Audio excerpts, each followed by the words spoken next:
ನೋಡ್ರಿ ಇವತ್ತು ನಮ್ಮ ಬಿಗ್ ಬಾಸ್ನಲ್ಲಿ ನಮ್ಮ ಹನುಮಂತ್ ಕರ್ನಾಟಕ ಕನ್ನಡಿಗ ಉತ್ತರ ಕರ್ನಾಟಕ ಹುಡುಗ ಯಾವುದೋ ಒಂದು ಕುರಿ ಕಾಯತಾನಂತ ಹೇಳ್ತಿದ್ರು. ಬಂದ್ಲೇ ಅವ್ನಿಗೆ ಟ್ರೋಲ್ ಮಾಡ್ತೀರಿ. ನೋಡಿ ಕಿವಿ ಕಾಯವ ಇವ ಹೆಂಗೆ ಹಾಡಾಡ್ತಾನೆ ಏನಂತ ಅವ್ನು ವಿಡಿಯೋ ನೋಡಿ ಕಮೆಂಟ್ ಮಾಡಿ ಅವನಿಗೆ ಮಜಾ ಕುಡಿಸ್ತೀರಿ. ಅಂತ ಕಾಲ ಆಯಿತು. ಇವತ್ತು ನೋಡಿ ಬಿಗ್ ಬಾಸ್ ಬಂದು ಬಿಗ್ನರ್ ಫೈನಲ್ ಆಗಿ ಇವತ್ತು ವಿನ್ನು ಆತಾನೆ ಆಗೇ ಇರ್ತಾನೆ ಅವನು. ಯಾಕಂದರೆ ನಾವು ನಮ್ಮ ಕರ್ನಾಟಕದಲ್ಲಿ ಹೆಚ್ಚು ಜನಗೆ ನಾವು ಏನು ನೋಡಿದ್ವಿ ಅಂದ್ರೆ ಒಂದು ಹೆಚ್ಚಿನ ಒಂದು ಗ್ರೋ ಆದಂಥ ಮನೆತನದಿಂದ ಬಂದು ಅವರೇ ಆಗಿ ಹೋಗ್ತಿದ್ರು. ಈಗೆಲ್ಲ ಅದು ಕಾಲ ಹೋಯಿತು.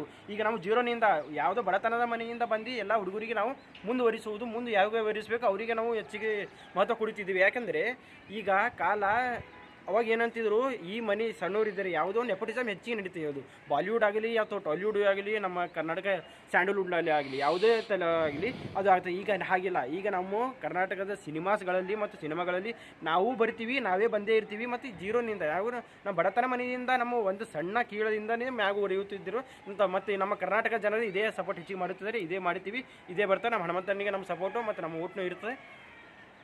ಇದೇ ನಾವು ಅವರಿಗೆ ಕೊಡ್ತೀವಿ, ಮತ್ತೆ ಯಾರಿಗೆಲ್ಲ. ಎಷ್ಟೋ ಜನ ದೊಡ್ಡ ಮನೆತನ ಬಂದರು, ಇದೇ ನಮ್ಮದು ಸಪೋರ್ಟ್. ನಮ್ಮದು ಧನ್ಯವಾದ.